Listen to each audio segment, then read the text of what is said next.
ഞാനൊരു കാര്യം പറയട്ടെ ബ്രോ, ഞാനൊരു കാര്യം പറയട്ടെ. ഈ നാസർ ഖാന്റെ ഉമ്മ ഉണ്ടല്ലോ, 100 ടിക്കറ്റ് എടുത്ത ആളാണ്. നാസർ ഖാന്റെ ഉമ്മാന്റെ ഫാമിലിയിൽ നിന്ന് 450 ടിക്കറ്റ് എടുത്തിട്ടുണ്ട്. നാസർ ഖാന്റെ ഇതൊക്കെയാണ് പറയേണ്ടത്. ഇല്ലടാ, നാസർ ഖാന്റെ അളിയൻ 80 ടിക്കറ്റ് എടുത്തിട്ടുണ്ട്. ഞാൻ ചോദിക്കണത്, കഷ്ടകാലത്തിന് എല്ലാം ഇവർക്കാണെങ്കിലും അടിച്ചിട്ടുണ്ടാവുക. അപ്പോഴും ജനങ്ങൾ തന്നെയല്ലേ പറയാ? ഒന്നും വേണ്ട, നമ്മളെ വണ്ടിയിൽ 5 ടിക്കറ്റ് ഉണ്ട്. കുഞ്ഞാന്റെ ഫ്രണ്ട്സ് എടുത്തതാ, ദുബായിൽ നിന്ന് എടുക്കാൻ പറഞ്ഞിട്ട് എടുത്തതാണ്. ഈ 5 ടിക്കറ്റിൽ 1 ടിക്കറ്റ് ആണെങ്കിലോ വേണ്ട, എന്റെ അമ്മാന്റെ പേര് എഴുതിയിട്ടിട്ട് ഞാനൊരു ടിക്കറ്റ് എടുത്തിട്ടുണ്ട്. ഇപ്പൊ നിങ്ങൾ ഇപ്പൊ ഞങ്ങളോട് പറഞ്ഞപ്പോ ഞങ്ങൾക്ക് കാര്യങ്ങൾ മനസ്സിലാവുന്നുണ്ട്. അങ്ങനെ ഒരുപാട് കുടുംബം അതുകൊണ്ട് കഴിച്ചിലായതാലോ, അൽഹംദുലില്ലാ റാഹത്തായി. നമ്മളെ കണ്ണീര് അങ്ങനെ പോണുണ്ട്. ഞാൻ കരയണ എന്റെ കണ്ണീരും എന്റെ പ്രാർത്ഥന ഉണ്ടെങ്കിലോ എന്നെങ്കിലും ഒരു ദിവസം ഇതിന്റെ സത്യാവസ്ഥ ജനങ്ങൾ അറിയും. നമ്മളെ എന്ത് പറഞ്ഞിട്ടും ജനങ്ങൾ വിശ്വസിക്കാത്തൊരവസ്ഥ. കാരണം ജനങ്ങൾ പറയണില്ല. കാരണം ആ ഒരു വീഡിയോ കാണുമ്പോഴുള്ള ആ ഒരു ഇതുണ്ടല്ലോ, ഒരു 5 സെക്കൻഡ് നൃത്തം കാണുമ്പോഴുള്ള തോന്നലാണ്. അതാണ് ജനങ്ങൾക്ക്. അതിനകത്ത് എന്തെങ്കിലുമൊക്കെ സത്യം ഉണ്ടാക്കുക. ഞാൻ കാര്യമായിട്ട് ചോദിക്കുക. കാര്യം നിങ്ങൾക്ക് എന്തെങ്കിലും ഉണ്ടെങ്കിൽ നിങ്ങൾക്ക് കൊണ്ടുവന്ന് കേസ് കൊടുത്തൂടെ? നിങ്ങളെ ഭാഗമെങ്കിൽ പിന്നെ ഒന്ന് പ്രൂവ് ചെയ്യാനായിട്ട് ശ്രമിച്ചുകൂടെ? അങ്ങനെ സത്യം ഉണ്ടെങ്കിൽ എന്തുകൊണ്ടാണ് ചെയ്യാത്തത്? ഇതില് എന്റെ ഭാഗത്ത് ഒരു തെറ്റുമില്ല, ഒരു ഇതുമില്ല. കാരണം ഞാൻ എന്റെ പേരില് വീഡിയോസിലെ എന്റെ പേരില് ഇത് പിന്നെ വിവാദമാക്കിയവരുടെ പേരിൽ ഞാൻ കേസ് കൊടുക്കുന്നുണ്ട്. ഞാൻ എല്ലാവരുടെ പേരിലും പിന്നെ ഇപ്പൊ എന്റെ പേരിൽ ആരൊക്കെ വീടിട്ടില്ല. കാരണം അത്രയും നമ്മളെ പൊതുസമൂഹത്തിന്റെ മുന്നിൽ നമ്മളെ പറ്റ അതായത് അവരുടെ പേരിൽ ഞാൻ തന്നെ കേസ് കൊടുക്കുന്നുണ്ട്. ഞാൻ ചോദിക്കട്ടെ, ഇപ്പം ഞാൻ ചോദിക്കുന്നത് അതല്ല. ഇക്കടെ ഞാൻ നമ്മള് വിളിച്ചിട്ട് ഇഷ്യൂ ഉണ്ടാക്കാനോ എടുക്കാനോ വിളിച്ചതല്ല. പക്ഷെ നമ്മൾ വീഡിയോ ചെയ്തതിന്റെ അടിസ്ഥാനത്തിൽ വിളിക്കുന്നുള്ളൂ. പക്ഷെ ഇത് വീഡിയോ ചെയ്ത ആൾക്കാരുടെ പേരിൽ നിങ്ങൾ കേസ് കൊടുത്തിട്ട് അതിനകത്തൊന്നും വരാൻ പോകുന്നില്ല. കാര്യം എന്ന് പറഞ്ഞു കഴിഞ്ഞാൽ സൈബർ കേസ് എടുക്കാൻ പോകുന്നത് ഏത് രീതിയിലായിരിക്കും എന്നുള്ള കാര്യം നിങ്ങൾക്ക് ഞാൻ പറയാതെ തന്നെ നിങ്ങൾക്ക് അറിയാൻ പറ്റും. നിങ്ങൾ ചെയ്തത് ഒരു തട്ടിപ്പല്ല, ഞങ്ങളുടെ ഭാഗത്ത് ന്യായമുണ്ട് എന്നുള്ള രീതിയിൽ കാണിക്കാൻ നിങ്ങളുടെ ഭാഗത്ത് എന്തെങ്കിലും ആയിട്ടുള്ള തെളിവുകളോ എവിഡൻസോ ഉണ്ടെങ്കിൽ അത് നിങ്ങൾ പ്രൂവ് ചെയ്യുക. മനസ്സിലായി? വീഡിയോ ചെയ്തവരുടെ എണ്ണം നോക്കി കഴിഞ്ഞാൽ അതിനെ സമയം കാണത്തുള്ളൂ. അതല്ല, നിങ്ങളുടെ പേര് വെച്ച് വീഡിയോ ചെയ്ത് കഴിഞ്ഞാൽ അതിന് റീച്ച് ഉണ്ട്. ഈ ഒരു സബ്ജക്ട് കാണാനായിട്ട് ആൾക്കാരുണ്ട്. അത് തന്നെയാണ് അതിന്റെ അൾട്ടിമേറ്റ് എന്ന് പറയുന്നത്, അല്ല വേറെ ഒന്നും അല്ല. അതെ, നമ്മളല്ലേ ഞാൻ 5 മാസമായി ഇപ്പൊ ഈ നറുക്കെടുപ്പിന്റെ പിന്നാലായിട്ട്. അപ്പൊ ആദ്യം ഒരു വട്ടം നമ്മൾ ഡേറ്റ് മാറ്റിയതാണ്. പിന്നെയും നമ്മളോട് പിന്നെ ഡേറ്റ് ഇനി മാറ്റാൻ പറ്റൂല, ഇനി മാറ്റി കഴിഞ്ഞാൽ നമുക്ക് വിഷയമാണ്, ഈ ദിവസം തന്നെ എടുക്കാൻ പറഞ്ഞ് ഞാൻ നിർബന്ധിച്ചിട്ടാണ് ഈ ഡേറ്റിൽ തന്നെ നറുക്കെടുത്തത്. ഈ ഡേറ്റിൽ തന്നെ നറുക്കെടുത്തത് ഞാൻ പറഞ്ഞിട്ടാണ്. മറ്റേ അവിടുത്തെ ആൾക്കാരൊക്കെ പറഞ്ഞു വേണമെങ്കിൽ നമുക്ക് ഫസ്റ്റ് പ്രൈസും സെക്കൻഡ് പ്രൈസും ഒക്കെ നമുക്ക് വേണമെങ്കിൽ പിന്നെ മാറ്റാറോ. പക്ഷെ അതൊന്നും പറ്റൂല. ഞാൻ എന്തായാലും ഈ കറക്റ്റ് ഡേറ്റിന് ഞാൻ നറുക്കെടുക്കും. എനിക്ക് നാട്ടുകാരെ മുന്നിൽ പിന്നെ തലയുർത്തി നടക്കാനുള്ളതാണ്. ഞാനൊരു കാര്യം ചോദിക്കട്ടെ. ഞാനിപ്പോ ഈ വീഡിയോ ചെയ്തപ്പോ എനിക്കുണ്ടായ 3-4 ഡൗട്ട് ഞാനൊന്ന് ചോദിച്ചോട്ടെ. കഴിഞ്ഞ ദിവസം ഈ മുഹമ്മദ് ഷാഫി വയനാട് എന്ന് പറയുന്ന പുള്ളി ഒരു ചാനലിനകത്തുനിന്ന് ഒരു വീഡിയോ പോസ്റ്റ് ചെയ്തിട്ടുണ്ട്. ഒരു 3 മിനിറ്റ് വീഡിയോ. ആ വീഡിയോക്കകത്ത് പുള്ളിക്കാരൻ പറയുന്നുണ്ട്, എനിക്ക് കിട്ടിയിട്ടുള്ള ആ വീടിന് നിങ്ങൾ പ്രതീക്ഷിക്കുന്ന കണക്ക് വാല്യൂ ഇല്ല, 30 ലക്ഷം രൂപയുള്ള ആ വീടിന്റെ വില.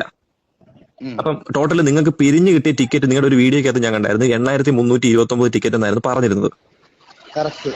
അല്ലേ? അതോ ഞാൻ കണ്ടത്. അപ്പൊ അതിനകത്ത് അപ്പം എമൗണ്ട് വെച്ച് നോക്കുമ്പോഴത്തേക്കിന് 83,29,000 രൂപ പിരിവ് വന്നിരിക്കുന്നത്. അപ്പം ഈ ഒരു ജിമിനിയുടെ വിലയും 4 ഗോൾഡ് കോയിനും ആക്റ്റീവ ബുള്ളറ്റ് എല്ലാം കൂടെ ചേർത്ത് ഒരു 20 ലക്ഷം രൂപ. പിന്നെ വീടിന്റെ വില എല്ലാം കൂടെ ആകുമ്പോൾ ഒരു 50. അപ്പൊ അതിനകത്തുനിന്ന് ബാക്കി മിച്ചം വരത്തില്ലേ? എനിക്കൊരു ഡൗട്ട് തോന്നിയതാണ്, മിച്ചം വരത്തില്ലേ? അപ്പം അതിന്റെ കണക്കും കാര്യങ്ങളൊന്നും തന്നിട്ടില്ല. ഇയാളെ കടം വീടിയിട്ടില്ല. ഇല്ല, ഇയാളെ കടം വീടിയിട്ടില്ല. കാരണം ഇയാൾക്ക് 1.5 കോടി റുപ്യാണ് ഇയാൾക്ക് കടമുള്ളത്. അപ്പൊ ഈ 1.5 കോടി റുപ്യയാണോ നമ്മൾ ഈ ഒരു വീട് വെച്ചിട്ട് ഇത് ചെയ്യാനായിട്ട് ഇരുന്നത്? അതൊന്നും ചീറ്റിംഗ് അല്ലേ? കാരണം നമ്മുടെ കയ്യിൽ ഇരിക്കുന്ന മുതലിന് അത്രയും വാല്യൂ ഇല്ലല്ലോ. അല്ല, ഇയാള് പറഞ്ഞത് 1.5 കോടിയാണ്. പുള്ളിയുടെ കടമെന്ന് പറയുന്നത് 1.5 കോടിയാണ്. ഇയാൾ ഇന്നോട് പറഞ്ഞത്. കാരണം ഞാൻ ഇവർക്കൊക്കെ വിളിച്ച റെക്കോർഡും കാര്യങ്ങളൊക്കെ ഞാൻ എന്റെ കയ്യിലുണ്ട്. അല്ല, ഇപ്പൊ ഞാൻ ഉൾപ്പെടെ നിങ്ങൾക്കെതിരെയാണ് വീഡിയോ ചെയ്തിരിക്കുന്നത്. അപ്പം ഞാൻ ചെയ്തിരിക്കുന്നത് അങ്ങനെ തന്നെ. അത് പക്ഷെ നിങ്ങളുടെ ഭാഗത്ത് എനിക്ക് ചെയ്തപ്പോൾ തോന്നിയ 2-3 ഡൗട്ടായി ഈ കാര്യങ്ങൾ. ഈ ഡൗട്ടിനകത്ത് നിങ്ങൾ അപ്പൊ അവരുടെ കയ്യിൽ ഇരുന്ന ഒരു പ്രോപ്പർട്ടിക്ക് ഇത്രയും റേറ്റ് ഇല്ല എന്നുണ്ടെങ്കിൽ അത് 1.5 കോടി രൂപ കിട്ടാനായിട്ട് അപ്പൊ നമ്മൾ അവരുടെ കൂടെ അത് കൂട്ട് നിൽക്കുമല്ലേ? അതിനകത്ത് എന്തൊക്കെ ഉണ്ട്?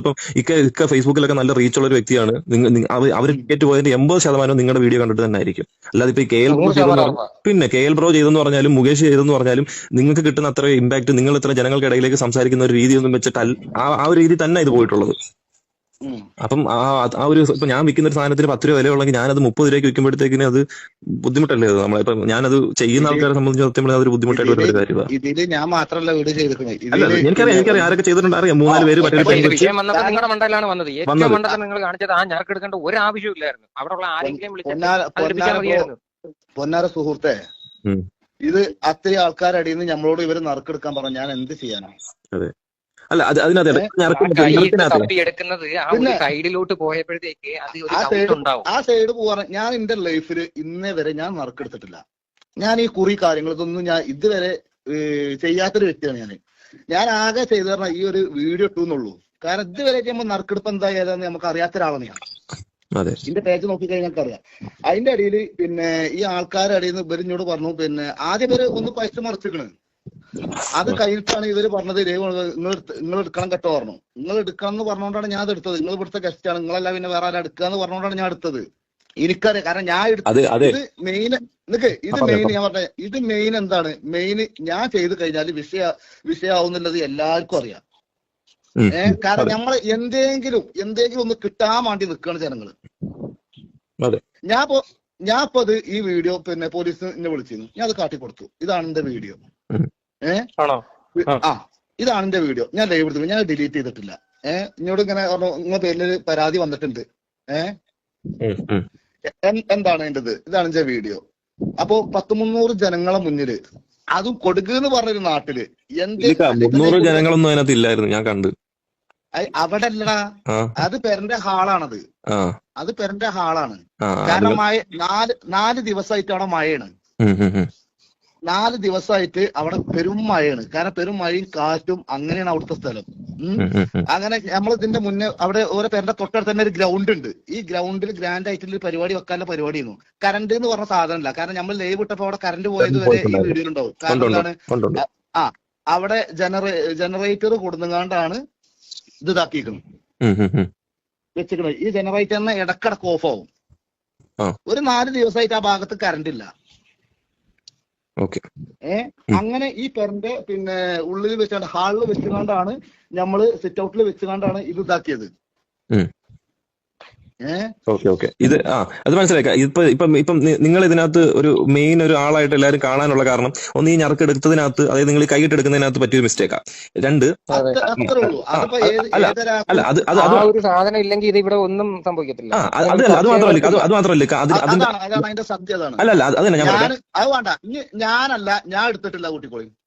ഇതൊന്നൊരു വിഷയം ഉണ്ടാവില്ല. ഞാൻ ഇതൊന്ന് കംപ്ലീറ്റ് ചെയ്തോട്ടെ. ഇപ്പൊ അതിനകത്ത് നിന്ന് ഇത്രയും താന്നിട്ട് സാധനം എടുക്കുന്നു. രണ്ടാമത് ഈ ജിംനിയുടെ എടുക്കാനായിട്ടുള്ള മറ്റേ പുള്ളിക്കാരനും ഇതുപോലെ രീതിയിലാണ് എടുക്കുന്നത്. നിങ്ങൾ രണ്ടുപേരും എടുക്കുന്ന ഒരേ രീതിയിലാണ്. അതിനുശേഷം ബുള്ളറ്റ് എടുക്കുന്ന ആള് മുകളിൽ നിന്ന് എടുക്കുന്നത്. അതിനുശേഷം 4ാമത് ആക്റ്റീവ് എടുക്കാനായിട്ട് ഇടുന്ന ആള് അടിയിലേക്ക് കൈ ഇടുമ്പോഴത്തേക്കിന് തൊട്ടടുത്തിരിക്കുന്ന ആൾ അടിയിലൊക്കെ കൈ ഇടണ്ടെന്ന് പറഞ്ഞ് കയ്യിൽ തട്ടി മാറ്റും. ലൈവ് ഒന്നുകൂടെ നോക്കിയാൽ മതി. കയ്യിൽ തട്ടി മാറ്റും, അടിയിൽ കൈ ഇടണ്ടെന്ന് പറഞ്ഞ് കൈ തട്ടി മാറ്റി. ഇപ്പൊ ഇങ്ങനെയുള്ള കാര്യങ്ങളാണ് നമുക്കിടയിലേക്ക് സംശയം വരുന്നൊരു കാര്യം. ഇപ്പം രണ്ടുപേരും അടിയിലേക്ക് കൈയിട്ട് ബാക്കിയുള്ളവർ അടിയിലേക്ക് കൈ ഇടുന്നില്ല. പിന്നെ അതിനകത്ത് മിക്സ് ചെയ്യുമ്പോഴത്തേന് ഏറ്റവും മുകളിലിട്ടാണ് മിക്സ് ചെയ്യുന്നത്.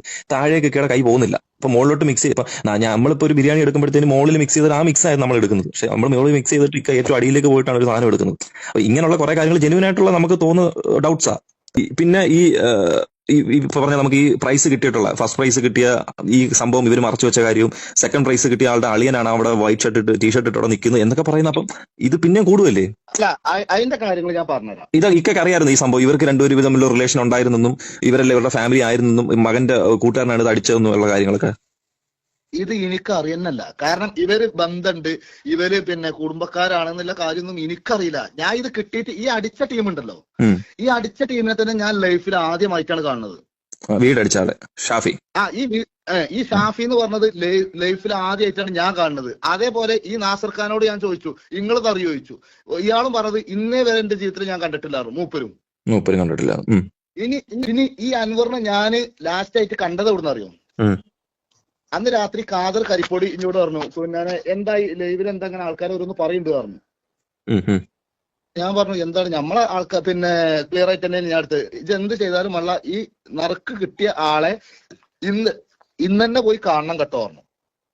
അതിനകത്ത് കിക്കാണ് കഴിഞ്ഞ ഒരു വീഡിയോ ഹോട്ടലിൽ ഇരുന്ന് പറയുന്ന വീഡിയോ ഒക്കെ ഞാൻ നാളെ തന്നെ വയനാട്ടിൽ ചെന്ന് ഇത് കണ്ടിരിക്കും എന്ന് പറഞ്ഞു. പക്ഷെ ഇതുവരെ ഇവരവിടെ അല്ല, ഇവര് ഇന്നലെ ഇല്ല, ഞാൻ ഇന്നലെ പോകാൻ നിന്നാണ്. അത് അങ്ങനെ ഇതുണ്ടെങ്കിൽ നിങ്ങളുടെ ഭാഗം ക്ലിയർ ചെയ്യണ്ടേ? നിങ്ങൾ അപ്പോഴേ ആ കണ്ടിട്ടുള്ള ആൾക്കാരുടെ അടുത്ത് ക്ലിയർ ചെയ്യണ്ടേ?